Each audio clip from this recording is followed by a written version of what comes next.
बिस्मिल्लाहिर्रहमानिर्रहीम। अस्सलामुअलैकुम। आप इस वक्त देख रहे हैं लाइव वसीला न्यूज और मैं हूं आपकी होस्ट नाइला भट्टी। तो आइए देखते हैं आज की ताज़ा इलाकाई खबरें।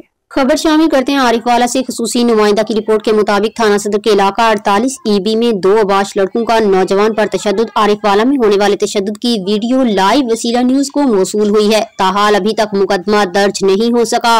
क्या ये सरेआम ज्यादती नहीं? क्या ये कानून का मजाक नहीं है? क्या ऐसे गुंडागर्दों के खिलाफ कोई कानून नहीं है? सिर्फ शरीफ शहरियों और स्कूल में तालीम हासिल करने वाले कम उम्र बच्चों पर ही कानून नाफिज हुआ है।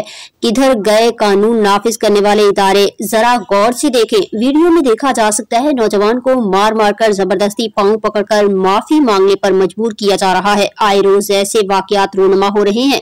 कानून नाफिज करने वाले इदारे नोटिस लें। शरीफ लोगों का जीना हराम हो चुका है। वजीर आला पंजाब, IG पंजाब, DPO पाकपतन इस वाक़े का फिलफौर नोटिस लेकर मुलजिमों को पकड़ने के अहकामात जारी करें और सख्त से सख्त सजा दी जाए। CEO राना मोहम्मद जमान जोया, लाइव वसीला न्यूज, रजिस्टर्ड पाकिस्तान।